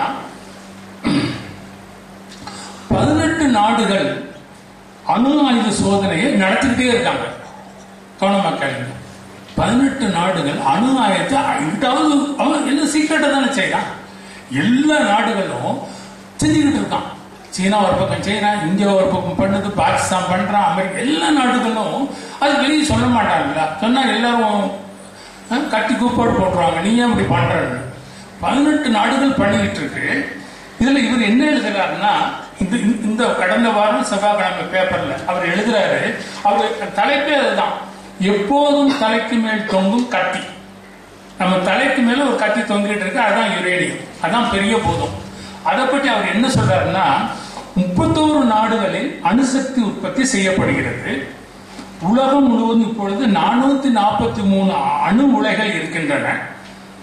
மேலும் 62 உலைகள் கட்டப்பட்டு வருகின்றன. இவை போக 482 அணு உலைகளை உருவாக்க திட்டம் போட்டு செயல்பாட்டில் இருக்கு. நம்ம மகாராஷ்டிரத்துல கூட ஒரு பெரிய அணு உலையை கட்டுறதுக்கு ரெடி பண்ணிக்கிட்டு இருக்காங்க. உலகத்திலே அதான் பெருசு. பயங்கர எதிர்ப்பு இருக்கும், நீங்க எல்லாம் பேப்பர்ல படிச்சிருக்கீங்க. அப்ப அவர் என்ன சொல்றாரு, இந்த காரியங்கள் நடந்ததுலாம் ஒன்றும் பிரச்சனை இல்லை. ஒரு சம்பவம் நடந்து எல்லா விஞ்ஞானிகளும் இப்போ அடி வைத்த கலக்கக்கூடிய லெவலுக்கு ஆயிடுச்சு. அந்த சம்பவம் என்னன்னா, இந்த மார்ச் மாசம் ஜப்பான்ல இந்த ஒரு பூகம்பம் நடந்துச்சு பார்த்தீங்களா, அதுல புருஷிமா நகர்ல புகுஷிமா அதுல அணுகுல எரிஞ்சிடுச்சு. இது அந்த கவர்மெண்ட் மறைச்சு வைக்கிறதுக்கே ட்ரை பண்ணான். ஏன்னா அந்த உண்மையை மறைக்கிறதுக்கு எவ்வளவு ட்ரை பண்ணா, ஆனா அந்த பாதிப்பு உலக நாடுகளுக்கு பூரா போனவொன்னு அந்த உண்மையை மறைக்க முடியல. இப்போ இந்த அணுசக்தி கடிகாரம் இப்போ 1 நிமிஷம் கூடிட்டு 11:55 11:56 போயிட்டு, ஏன்னா அந்த அளவுக்கு ஒரு பாதிப்பை உண்டு பண்ணிட்டு. அதனால இன்னைக்கு யுரேனியத்தை அந்த அளவுக்கு எக்ஸ்டென்சிவா யூஸ் பண்றாங்க. அதனால என்ன விளைவுகள் அப்படின்னு பாத்தீங்கன்னா, அதனுடைய அந்த எரிபொருள், இந்த யுரேனியத்துடைய தன்மை எல்லாரும் யூஸ் பண்ண ஆரம்பிச்ச உடனே அது ஒரு காலகட்டத்தில் அது என்ன ஆகுமோன்னு சொல்லி விஞ்ஞானிகளுக்கு ஒரு பயம் வந்துச்சு. 2வது, காடுகள் அழிக்கப்பட்டாச்சு. அதிகமான எரிபொருள் உபயோகிக்கிறதுனால நச்சு புகையாயிடுச்சு. பனிக்கட்டி ரொம்ப உருக ஆரம்பிச்சிட்டு. ஏன்னா குளோபல் வார்மிங், பூமி அதிக வெப்பமயமாகிட்டு. இப்பெல்லாம் பாருங்க, வெயில் எப்படி அடிக்க பார்த்தீங்களா? அதனால பனிக்கட்டி உருகி இன்னைக்கு கடல் மட்டம் கிட்டத்தட்ட 5 அடி, என்னுடைய உயரத்துக்கு கடல் மட்டம் உயர்ந்துட்டு. இதெல்லாம் பூமியை தாக்கக்கூடிய பெரிய ஆபத்து. ஏற்கனவே ஒரு அரக்கன் எல்லாரையும் பயமுறுத்திக்கிட்டு இருக்கான், அதுதான் யுரேனியம். 2வது, பூமியுடைய நிலைப்பாடே மோசமா இருக்கு. இது பூமியில் மேலோட்டமாக உள்ள ஒரு ஆபத்து. அடுத்தாப்புல ஒரு ஆபத்து என்ன இருக்குன்னா, வானமண்டலத்தில் இருக்கும் 3 வகையான பூதம். 3 பூதங்கள் நம்மளை பயமுறுத்திக்கிட்டு இருக்கு. இதெல்லாம் பேப்பர்ல வந்த செய்தி உங்களுக்கு கலெக்ட் பண்ணி நான் கொடுக்கிறேன். 1, எரிமலை சீற்றம். இந்த எரிமலை சீற்றம் நம்ம எல்லாருக்கும் தெரியும். போன வருஷம் ஐஸ்லாண்ட்ல ஒரு பூகம்பம் வந்துச்சுல்ல, அதுல கிட்டத்தட்ட ஒரு 20-25 நாள் எந்த பிளைட்டுமே போக முடியல. யூரோப்பியன் கண்ட்ரிஸ் ஃபுல்லா அப்படியே ஸ்தம்பித்து போயிட்டு. அப்போ அதனால என்ன, அது என்ன, நமக்கு அவ்வளவுதான், ஏதோ நடந்துச்சு. ஒரு 25 நாள் எந்த விமானங்களும் போக முடியல, வைக்க முடியலங்கிற செய்தியோட நமக்கு முடிஞ்சு. நம்ம அறிவுக்கு அவ்வளவுதான் முடிஞ்சு. ஆனா என்ன நடந்துச்சுங்கிறத நான் உங்கள்கிட்ட சொல்றேன். என்னன்னா, இந்த எரிமலை வெடிச்சதுனால சல்பர், கார்பன், நைட்ரோஜன் இந்த வாயுக்கள் வெளிவந்து எரிஞ்சிட்டு. ஒரே நேரத்தில் சல்பர், கார்பன், நைட்ரஜன் வாயுக்கள் வெளியே வந்துட்டு, இந்த சல்பர் எரிஞ்சு என்ன ஆயிட்டுனா சல்பர் டை ஆக்சைடா மாறிட்டு. அப்புறம் ஹைட்ரஜன் புளோரைடு 8 மில்லியன் டன்னை வெளியே கொட்டிட்டு. இது என்ன ஆச்சு? இப்படி வந்ததுனால என்னங்க ஆச்சு? இப்ப 3 காரியம் சொன்னேன். இதனால என்ன ஆச்சு அப்படின்னு கேட்டீங்கன்னா, 2 காரியங்கள் பயங்கரமா பாதிக்கப்பட்டுருச்சு. நல்லா கவனிங்க, 2 காரியங்கள். 1, ஓசோன் மண்டலத்துல பெரிய ஓட்டம் விழுந்துட்டு. ஏற்கனவே ஓட்டம் விழுந்துட்டு சொல்லி விஞ்ஞானிகள் கதறிக்கிட்டு இருக்கான். இது சம்மதம் இல்லாம ஒரு எரிமலை வெடிச்சிச்சு, ஓட்ட பெருசாயிட்டு. அயன மண்டலம்னு ஒன்று இருக்கு, பூமியை சுத்திலும் அயன மண்டலம்னு ஒன்று இருக்கு. அது தன்னுடைய சக்தி இழந்துட்டு. அதனாலதான் விஞ்ஞானிகள் இன்றைக்கு டேட்ல சயின்டிஸ்ட்லாம் பதறாங்க. ஏன்னா சம்மந்தம் இப்போ பாத்தீங்கன்னா, உலக தலைவர்கள் பூரா என்ன சொல்லிட்டு இருக்காங்கன்னா, 2 சக்கர வாகனங்கள், கார்கள் மற்றும் தொழிற்சாலையில போக வருது, ஓ நாட்டில தான் நிறைய வருது. இன்னொரு சொல்றாரு, ஓ நாட்டில தான் நீ செய்யற அமெரிக்க அதிபர் சொல்றாரு, இந்தியாவை பார்த்து நீங்க தான் காரணம், ஏன்னா நீங்க தான் நிறைய 2 வீலர்ஸும் காரையும் வச்சுக்கிட்டு நிறைய புகையை உண்டு பண்ணி என்ன மேல பாதிப்பை உண்டு பண்ணிட்டீங்கன்னு. ஆனா தேவன் என்ன பண்ணிட்டாருன்னா ஒரு எரிமலையை வெடிக்க செஞ்சு இப்ப எல்லாரும் வாழ அடைச்சிட்டாங்க. இந்த எரிமலை வெடிச்சதுல ஒரு பயங்கரமான பாதிப்பு இந்த வானமண்டலத்துல உண்டாச்சு. 2வது ஒரு பாதிப்பு என்னன்னா செயல் இழந்த செயற்கைக்கோள்கள் மற்றும் விண்கலங்கள். என்னன்னா இதுவரைக்கும் 6000 செயற்கைக்கோள்கள் செயல் இழந்து வானமண்டலத்துல சும்மா சுத்திக்கிட்டு இருக்கு. அதை விஞ்ஞானிகள் ஒன்றும் செய்ய முடியல, செயல் இழந்துட்டு. 3000 செயற்கைக்கோள்கள் செயல்பாட்டில் இருக்கு. எல்லாம் அந்த பேப்பர்ல வந்த செய்திகள். 95,000 விண்கலங்கள் என்ன ஆயிடுச்சுன்னா செயலிழந்து சுத்திக்கிட்டு இருக்கு. மேல 1,00,000 விண்கலங்கள் செயல்பாட்டில் இருக்கு. இந்த செயல்பாட்டை இழந்துச்சு பார்த்தீங்களா? இதெல்லாம் விஞ்ஞானிகள் முதல்ல என்ன நினைச்சாங்கன்னா விண்வெளி பறந்து கிடக்கு, அது ஒன்றும் ஆகாது அப்படின்னு நினைச்சு விட்டுட்டாங்க. இப்ப இந்த விஞ்ஞானிகள் போற பையன் எல்லாம் என்ன சொல்றாங்கன்னா, சமீபத்தில் ஒரு 3 வருஷத்துக்கு முன்னாடி 4 வருஷத்துக்கு முன்னாடி 2 விண்கலங்கள் மோதின உடனே தான் அவனுக்கு ஐயோ அடிவயிறு கிளம்பிச்சு. ஏன்னா அது மோதும் போது அந்த விளைவுகள் பயங்கர விளைவுகள். அப்போ மோதக்கூடிய வாய்ப்பு இப்ப ஜாஸ்தி ஆயிடுச்சு விண்கலங்கள். ஏன்னா சும்மா சுத்திக்கிட்டு கிடக்கு பாருங்க. 66,000 செயற்கைக்கோள்கள் சும்மா சுத்திக்கிட்டு இருக்கு. 95,000 விண்கலங்கள் எல்லாம் செயல் வந்தது, அது பாட்டை சுத்திட்டு கிடக்கு. மோதிச்சுன்னு வச்சுக்காங்க, அது ஒண்ணு மோதும் போது அதனுடைய எஃபெக்ட் சும்மா பார்த்தீங்களா மற்ற எல்லாத்தையும் பாதிக்கும். உங்களுக்கு 2 செயல் இழந்த 2 அப்படி மோதிடுச்சுன்னா செயல்பாட்டில் இருக்கு பார்த்தீங்களா, இதை பூரா பாதிச்சிடும். அப்போ அந்த இன்ஃபர்மேஷன் டெக்னாலஜி ஃபுல்லா அடி வாங்கும். ஏன்னா இது செயல்பாட்டில் இருக்கிற பூரா அடி வாங்கிச்சுன்னா அது பெரிய விளைவுகளை உண்டு.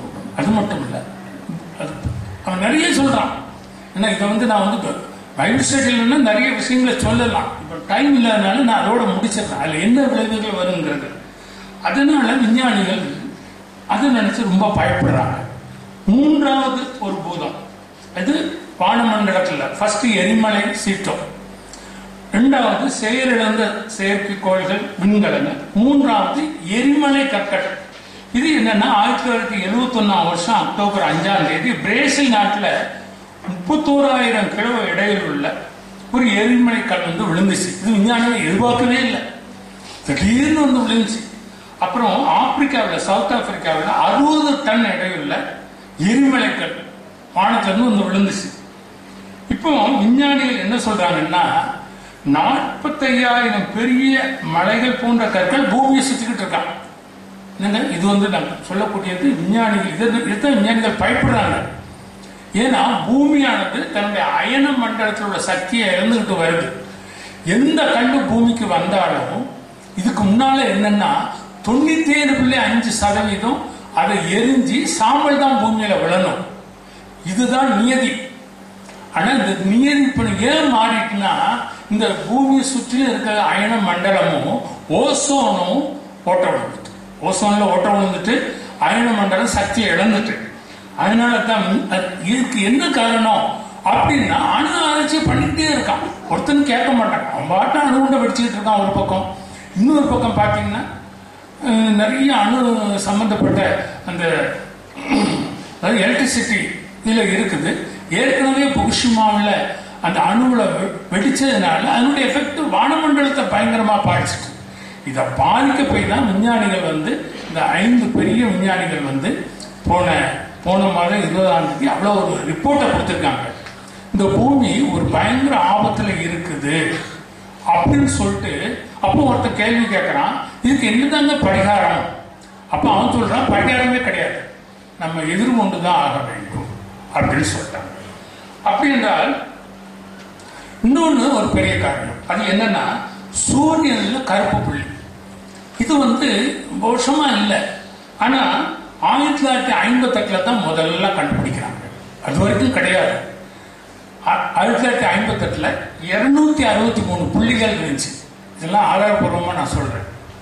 1999 1700 மாறிட்டு. ஒரு புள்ளிங்கிறது என்ன தெரியுமா? சூரியன்ல எத்தனையோ கோடி சதுர கிலோமீட்டர், எத்தனையோ கோடி. அப்படி என்றால் 263 புள்ளிங்கிறத அவன் வெளியே சொல்ல மாட்டான். 1999 1700 புள்ளிகள் இப்போ உள்ளது அவன் வெளியவே சொல்ல மாட்டான். வெளியே சொன்னா எல்லாரும் ஒரு பீதி ஆகிடும். அப்ப சூரியன்ல எதற்காக புள்ளி வரணும், எப்படி இந்த புள்ளி வந்துச்சு? அதுக்கு சயின்டிஸ்ட் விஞ்ஞானிகள் என்ன சொல்றாங்கன்னா, இந்த அணு ஆராய்ச்சி பண்றாங்க பாத்தீங்களா, இதனுடைய எஃபெக்ட் தான். அப்போ வேதத்துல சொல்லப்பட்டிருக்கா பாத்தீங்களா, நம்ம நெருங்கி வந்துட்டோம். கடைசி நாட்கள்ல சூரியன் வாசிங்க வெளிப்படுத்தல் 6:12, அது மாதிரி வெளிப்படுத்தல் 8:12, முதல்ல 6:12 8:12. அவர் 6ஆம் முத்திரை உடைக்க கண்டேன், இதோ பூமி மிகவும் அதிர்ந்தது, சூரியன் கருப்பு கம்பளியை போல கருத்தது, சந்திரன் ரத்தம் போல் ஆயிற்று. 8:12. 4ஆம் தூதன் எக்காலம் ஊதினான், அப்பொழுது சூரியனில் 1/3 சந்திரனில் 1/3 நட்சத்திரங்களில் 1/3 சேதப்பட்டது. அப்போ சூரியன்ல அவங்க என்ன சொல்றாங்கன்னா, இன்னும் கொஞ்ச நாட்கள்ல சூரியன் இருண்டு போயிருந்தாங்க, கரும்புள்ளிகள் நிறைய விழ ஆரம்பிச்சுட்டு பார்த்தீங்களா, வேதத்துல தெளிவா சொல்லப்பட்டிருக்கு. இது காரணம் என்னன்னா, அணு ஆராய்ச்சினாலதான், அதிகமாக யுரேனியம் யூஸ் பண்றதுனாலதான் இதனுடைய எஃபெக்ட் சூரியன்ல இருக்கு. அப்போ இப்ப என்னன்னா, இப்ப 3 பூமியிலே பெரிய பூதம் யுரேனியம். இது எல்லாரும் தலைக்கு மேல கட்டியா தொங்கிட்டு இருக்குன்னு அவர் எழுதுறாரு. இதிலே பெரிய பூதமாகிய யுரேனியம் பூமிக்கு மேலே 3 பெரிய பூதங்களாகிய எரிமலை சீற்றம், செயல் இழந்த செயற்கைக்கோள்கள் மற்றும் விண்கலங்கள், விண்கற்கள், அது வானத்திலிருந்து வரக்கூடிய விண்கற்கள், அது கிட்டத்தட்ட 45,000 பூமியை சுத்தி பயங்காமிச்சுக்கிட்டு சுத்திக்கிட்டு இருக்கு. அப்போ பூமிக்குள்ள இருந்து ஒரு இது வந்துகிட்டு இருக்கு. அது என்னன்னா, அதைத்தான் இந்த போன மாதம் 20ஆம் தேதி விஞ்ஞானிகள் சொன்ன காரியம், பூமிக்குள்ள இந்த தட்டுகள் மாறி கிடக்கு பார்த்தீங்களா, அதனால அதிகமான பூமி அதிர்ச்சிகள் வர வாய்ப்பு இருக்கு. அதான் நம்ம இப்போ 3 நாட்களுக்கு முன்பே 6 மாவட்டங்கள்ல அது சிம்டம் தலை. ஆகவே பூமியில் யுரேனியம், பூமிக்கு மேலே எரிமலை சீற்றம், செயலிழந்த செயற்கைக்கோள்கள் மற்றும் விண்கலங்கள், விண்ணிலேயே வரக்கூடிய விண்கற்கள், பூமிக்கு அடியிலிருந்து பூமி அதிர்ச்சி, சுனாமி. அப்போ பாருங்க, இதைத்தான் அவர் சொல்றாரு, இப்பொழுது இருக்கிற வானங்களும் பூமியும் அந்த வார்த்தையினாலே அக்கினிக்கு இரையாக வைக்கப்பட்டது. அப்போ அக்கினிக்கு இரையாக வைக்கப்பட்டு இருக்கிறது, காக்கப்பட்டிருக்கிறது. அதான் இதை நம்ம தெரிஞ்சுக்கணும். ஏன் காக்கப்பட்டு இருக்கிறது? தேவ பக்தி இல்லாதவர்கள் நியாயந்திருக்கப்பட்டு அழிந்து போகும் நாட்கள். அப்போ இவைகளை ஆண்டவர் காக்கிறார் நம்மை. ஏனென்றால் அவருடைய மணவாட்டி சபை இந்த பூமியிலே இருக்கிறது. ஆகவே தேவன் காக்கிறார், காக்கப்பட்டிருக்கிறது இந்த பூமி. அவருடைய வருகை மட்டுமாக, அவருடைய ரகசிய வருகைக்கு பின்போ 7 வருடம் கழித்து தான், முடிவில் தான் எல்லாம் ஸ்டார்ட் ஆகும். ஆகவே இவைகள் வர காத்திருக்கிற நீங்கள், இவைகள் ஆகையால் பிரியமானவர்களே, இவைகள் வர காத்திருக்கிற நீங்கள் கரையற்றவர்களும் பிழை இல்லாதவர்களுமாய் சமாதானத்தோட அவர் சந்நிதியில் காணப்படும்படி ஜாக்கிரதை. அப்ப வேதம் நம்மை எச்சரிக்கிறது, நாம் ஜாக்கிரதையாக இருக்கும்படியாக அழைக்கிறது. ஆகவே இனிவரும் உலகத்தை குறித்து ஒரு காரியத்தை நான் சொல்லி, இனி வரும் உலகம், அதிலே 4 மகிமை பொருந்திய இடம் இருக்கு. பைபிள் ஸ்டடிக்கு வர்றவங்க சொல்ல வேண்டாம், மற்றவங்க சொல்லுங்க. 4 மகிமை பொருந்திய இடம் என்னன்னு சொல்லுங்க. பைபிள் ஸ்டடிக்கு வர்றவங்க, ஏன்னா இந்த கடந்த பைபிள் ஸ்டடியில தான் நான் சொன்னேன். 4 மகிமை பொருந்திய இடம் சொல்லுங்க, சொல்லுங்க. இனி வர இருக்கிற உலகத்துல 4 மகிமை பொருந்திய இடம் சொல்லுங்க. சொல்லுங்க, சத்தமா சொல்லுங்க. Zion, very good. புதிய எருசலேம் சொல்லணும். புதிய எருசலேம், வெரி குட். இந்த 4 மகிமையான இடம் வர காத்து. சரி, இந்த வரப்போகிற உலகத்துல யார் பிரஜை? யாருங்க பிரஜை? அத எப்படி சொல்றேன்னா, பிரஜைகள் யார் என்பதை வேதம் எப்படி சொல்லுது? சொல்லுதுன்னா நம்ம அதுல ஒரு குறிப்பா பார்க்க போறோம். எகிப்திலிருந்து மீட்கப்பட்ட இஸ்ரவேலர்களுக்கு தேவன் வாக்குத்தத்தமாக கொடுக்கப்பட்ட பூமியாகிய கானானிலே அவர்களுக்கு 2 வகையான ஆளுகை இருந்தார். 2 வகையான ஆளுகை. ஒன்று அவர்களுடைய ஆராதனைக்குரியது, மற்றொன்று அவர்களுடைய அரசியல் அல்லது அரசாங்கம். ஒன்று ஆராதனைக்குரியது, மற்றொன்று அரசியல் அல்லது அரசாங்கம். இப்ப ஆராதனைக்குரியவர்களை ஆளுகை செய்வது யாரு? ஆராதனைக்குரியவைகளை தலைமையாருங்க என்னங்க ஆசாரி. ராஜாங்கத்தை ராஜா, சிம்பிள் தான். அப்போ ராஜாக்கள் ஆசாரியர்கள். ஆனா வர இருக்கிற உலகத்துல இந்த நீதியை தேவன் மாற்றுறார். எப்படி மாற்றுறாருன்னா, எல்லாரும்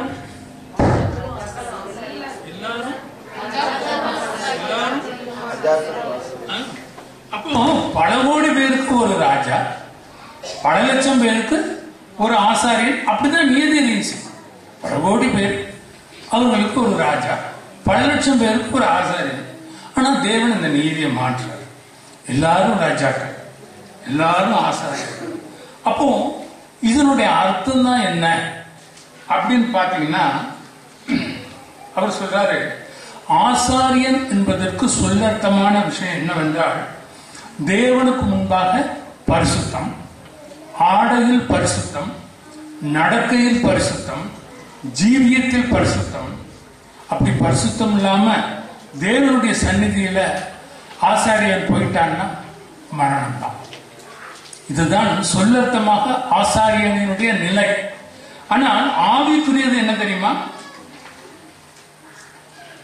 ஒவ்வொரு நாளும் பரிசுத்தம், சிந்தையில் பரிசுத்தம், நடக்கையில் பரிசுத்தம், ஜீவியத்தில் பரிசுத்தம். அப்ப நாம் ஆசாரியர்கள் என்பது இதுதான். அங்க ஆசாரியன் எல்லாத்தையும் பரிசுத்தம், ஆடையில் பரிசுத்தம், நடக்கையில் பரிசுத்தம், ஜீவியத்தில் பரிசுத்தம். இல்லாட்டா அவன் சந்நிதிக்குள்ள போக முடியாது, சத்து பெறும்.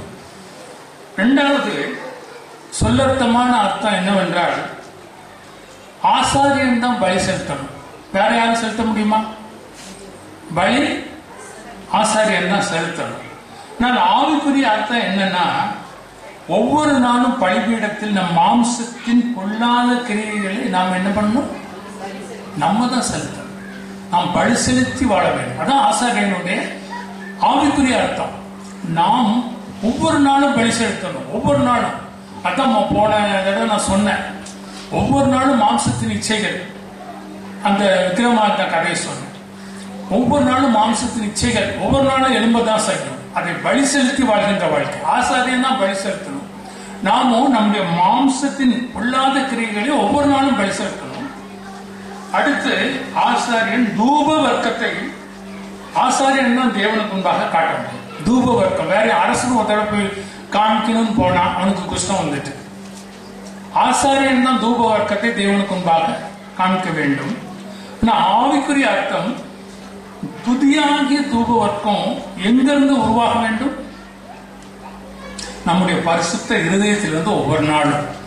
அப்போ ஆசாரியன் என்பதற்குரிய அர்த்தம் என்னன்னா, அங்க சொல்ல அர்த்தமாக 3 காரியங்களே பார்த்தோம். ஆனால் ஆவிக்குரிய அர்த்தம், ஆசாரியன் என்பது நாம் ஜீவியத்தில், சிந்தையில், நடக்கையில் பரிசுத்தம். ஒவ்வொரு நாளும் நம்முடைய மாம்சத்தின் பொல்லாத இச்சை கிரியைகள், பெருமை, போராட்டம், எல்லாம் வைராக்கியம், சண்டை, எல்லாவற்றையும் ஒவ்வொரு நாளும் நாம் பலி செலுத்தி வாழ வேண்டும். ஒவ்வொரு நாளும் நாம் பரிசுத்த இருதயத்திலிருந்து தேவனுக்கு துதியாகிய தூப வர்க்கத்தை செலுத்தும். இதுதான் ஆவிக்குரிய ஆசாரியர். அப்ப நம்ம தேவன் ஏன் ஆசாரியரா வச்சிருக்காரு? சும்மா ஏதோ அப்படி இல்லை. இதுதான் அர்த்தம். இதுதான் நாம் பரிசுத்த ஜீவியம் ஒவ்வொரு நாளும் பலி செலுத்தணும். நமக்குள்ள எலும்புதான் செய்யும். இன்னும் நமக்குள்ள பாவத்துக்குரிய காரியம் இருக்கத்தான் செய்யுது. அந்த அர்த்தம் தான் இருக்கு. ஒவ்வொரு நாளும் எலும்புதான் செய்யும். அதை பலி செலுத்த வேண்டும். நம்முடைய இருதயத்திலிருந்து, பரிசுத்த இருதயத்திலிருந்து தேவனுக்கு துதியாகிய தூப வர்க்கம் எழும்ப வேண்டும். சரி, ராஜா என்பதற்கு என்ன சொல்ல அர்த்தம்? தனக்கு விரோதமாக எழும்புகிற விரோதிகளை மடங்கடித்து அழித்து வெற்றி பெற்று பின்னர் தம் சொந்த ஜனங்களை நீதியாக ஆளுகை செய்ய வேண்டும். இதுதான் ராஜாவுக்கு கொடுக்கப்பட்ட காரியம். தனக்கு விரோதமாக எழும்புகிற விரோதிகளை மடங்கடித்து அழித்து வெற்றி பெற்று பின்னர் தம் சொந்த ஜனங்களை நீதியாக ஆளுகை செய்வது. இதுதான் சொல்லர்த்தமாக ராஜாவுக்கு கொடுக்கப்பட்ட காரியம். ஆனால் ஆவிக்குரிய அர்த்தம் என்ன தெரியுமா? நமக்குள் தனக்குள் போர் செய்கிற மாம்சத்தின் வல்லமைகளை மடங்கடித்து அழித்து வெற்றி பெற்று, இதுதான் ஆவிக்குரிய அர்த்தம். நமக்குள் உங்கள் ஒவ்வொருவருக்குள்ளும் போர் செய்கிற மாம்சத்தின் வல்லமைகளை மடங்கடித்து அழித்து வெற்றி பெற்று, தாவீது உதாரணத்துக்கு நம்ம பார்த்தோம். எல்லாரையும் எத்தனையோ விரோதிகள் வெற்றி கண்டான். ஆனா தனக்குள் போர் செய்கிற அந்த மாம்ச இச்சையை போர் செய்ய முடியாம விழுந்துட்டாங்க. பார்த்தீங்களா? அதுதான் அப்ப நம்மளை ராஜாக்களாக தேவன் வச்சிருக்க காரணம். ராஜா என்பதுக்குரிய ஆவிக்குரிய அர்த்தம் நமக்குள், நம்ம ஒவ்வொருவருக்குள்ளும் போர் செய்கிற தம் மாம்சத்தின் வல்லமைகளை மடங்கடித்து அழித்து வெற்றி பெற்று திரும்ப இன்னொரு யோசேப்பு சொன்னது போல, யோசேப்பு என்ன சொல்றாருன்னா, ஆதியாகமம் 45 நீங்க வாசிக்க வேண்டாம், குறிச்சுக்காங்க. ஆதியாகமம் 45:5-7 யோசேப்பு என்ன சொல்றாங்கன்னா, ஏன் தன்னை தேவன் ராஜாவாக நியமித்தார்? தன்னுடைய சகோதரர்களை பார்த்து சொல்றான், ஏன் தேவன் தன்னை ராஜாவாக நியமித்தார்? ஜீவரட்சணை செய்யும்படி, ஜீவரட்சணை திறப்பின் வாசலிலே நிற்பதற்கு, தேவனுடைய பெரிய ரட்சிப்பை அவருடைய ஜனங்களுக்கு சொல்லி அழியாமல் காப்பதற்கு. பார்த்தீங்களா? அப்ப ராஜாக்கள் என்பதற்கு ஆவிக்குரிய அர்த்தம் நமக்குள் போர் செய்கிற அந்த மாம்சத்தின் வல்லமைகளை மடங்கடித்து அழித்து வெற்றி பெற்று ஜீவரட்சணை, அதாவது திறப்பின் வாசல்ல நிற்கணும். நம்ம ராஜாவாக திறப்பின் வாசல்ல நிற்கணும். நமக்கும் முன்பாக இருக்கிற ராஜா யாரு சொல்லுங்க? அவர் ராஜாதி ராஜா.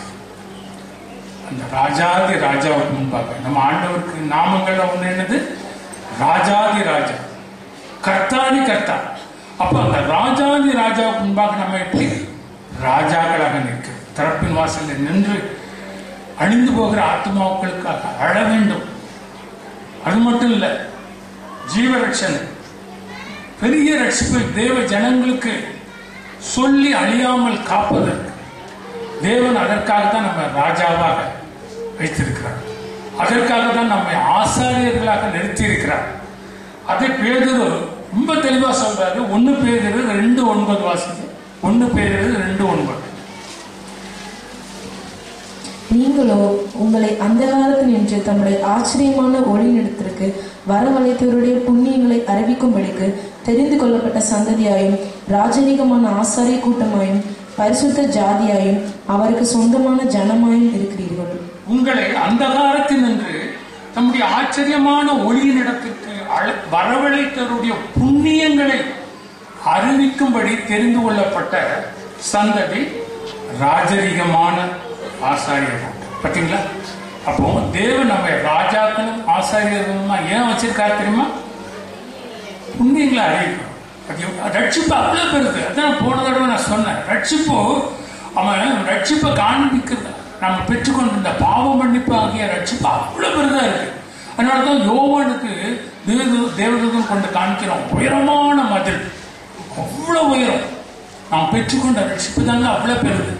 ஏன்னா நித்தியத்துல மற்ற எல்லாம் போயிடும். அந்த ரட்சிப்பு தான் தேவனுக்கு முன்பாக அவ்வளவு பெரிதா இருக்கும். ஏனென்றால் ரட்சிக்கப்பட்ட நாம் அந்த நித்தியத்தை அனுபவிப்போம். அந்த ரட்சிப்பு அவ்வளவு மேன்மையானது. ஆகவேதான் இந்த புதிய உலகத்திலே நாம் எல்லாரும் ராஜாக்கள் ஆசாரியர்களுமாக இருப்பதற்கு இங்கே அந்த ஆவிக்குரிய அர்த்தமானது நம்முடைய ஜீவியத்தில் பரிசுத்தம், சிந்தையில் பரிசுத்தம், நடக்கையில் பரிசுத்தம், நம்முடைய ஒவ்வொரு நாளும் நம்முடைய பலிபீடத்திலே நம்முடைய மாம்சத்திலே ஒவ்வொரு நாளும் எழும்புகின்ற எல்லா போராட்டத்தையும் நாம் பலி செலுத்தி நம்முடைய இருதயத்தில் இருந்து நாம் தேவனுக்கு அந்த தூப வர்க்கமாகிய அந்த துதியை ஒவ்வொரு நாளும் நாம் செலுத்தி ஒரு ராஜாவை போல, அது எப்படி தனக்குள் போர் செய்கிற மாம்சத்தின் வல்லமைகளை மடங்கடித்து அழித்து வெற்றி பெற்று அவருடைய புண்ணியங்களை நாம் அறிவிக்கும் ராஜாக்களாக, அந்த ராஜாதி ராஜாவுக்கு முன்பாக நாம் ராஜாவாக நிற்பதற்கு தேவன் அழைத்திருக்கிறார். ஒரே ஒரு காரியத்தை சொல்லிவிட்டு நான் முடிக்கிறேன். ஒரு விளையாட்டு வீராங்கனை மதுரையில பார்த்திருக்கேன். ஒரு விளையாட்டு வீராங்கனை நிறைய மெடல்லாம் அந்த பொண்ணு வாங்கி ஏகப்பட்ட மெடல். அவன் நடக்கும்போதே அப்படி குச்சி தான் நடப்பான். அவ்வளவு எப்பவும் பிஸியாக தான் இருப்பான். சைக்கிள் ஓட்டினா பயங்கர ஸ்பீட் தான். அப்படி அவனுடைய ஆக்டிவிட்டிஸ்லாம் பார்த்தீங்கன்னா பயங்கரமா இருக்கும். நல்ல பயங்கர ஸ்போர்ட்ஸ்ல பயங்கரமான ஆளு. கொஞ்ச நேரம் கூட ரெஸ்ட்ல இருந்து பார்க்க ரொம்ப ஆக்டிவா இருப்பா. அவளை கொஞ்ச நேரம் கழிச்சு பார்த்தேன், அவளுக்கு கல்யாணம் ஆகி வந்து பிரெக்னெண்டா தற்போதையான ஆயிடுச்சா. அப்போ பார்த்தீங்கன்னா அவளுடைய நடை உடை பாவனை எல்லாம் மாறிவிட்டது. பார்த்து எப்பவும் ஃபாஸ்டா தான் போவான். எது எடுத்தாலும் பயங்கர ஸ்பீட் தான், அப்படி இப்படிதான். ஆனா அவ கர்ப்பவதி ஆனவனை பார்த்தீங்கன்னா பார்த்து நடை உடை பாவனை எல்லாம் மாறிட்டு பார்த்து கவனத்தோட தன் நடையை காத்துக்கொண்டு. ஏன் தெரியுமா? அவளுக்குள் உருவாகி கொண்டிருக்கும் அந்த குழந்தைக்கு ஒரு சேதம் வந்து விடக்கூடாது. அதனால தான் பார்த்து மெதுவா கவனமாக நடந்தது. ரொம்ப வித்தியாசமா பட்டுச்சு அதை பார்க்கும் பொழுது. அதுபோல நமக்குள் உருவாகி கொண்டிருக்கும் அந்த இயேசுவின் திவ்ய சுவாபம் என்ற பிள்ளைய பெறுவதற்கு நாமும் நம்முடைய நடையை பயத்தோடு நடுக்கத்தோடு காத்துக்கொள்ள வேண்டும். நமக்குள்ளேயும் ஒரு குழந்தை உருவாகிட்டு இருக்கு. நமக்குள் உருவாகிற குழந்தை என்ன தெரியுமா? ஜெயஜீவி. அந்த பிள்ளை நன்றாக நமக்குள் வளர நம்முடைய பேச்சு, நம்முடைய நடக்கை, நம்முடைய ஒவ்வொரு அசைவும், ஏன் சாப்பாடு கூட ரொம்ப கவனமா காத்துக்கொள்ளணும். அந்த கிறிஸ்துவின் திவ்ய சுவாபம் என்ற குழந்தை நம் ஒவ்வொருவருக்குள்ளும் உருவாகி அதை நீங்கள் பெற்றெடுக்க தவித்து ஒரு பிரசவ வேதனையை நீங்க அனுபவிக்க சொல்ற புரியுதாங்களுக்கு. நமக்குள் உருவாகிட்டு இருக்கு பார்த்தீங்களா அந்த திவ்ய கிறிஸ்துவின் திவ்ய சுவாபம் என்ற குழந்தை, நமக்குள் உருவாகி கொண்டிருக்கும் ஜெயஜீவியம் என்ற குழந்தைய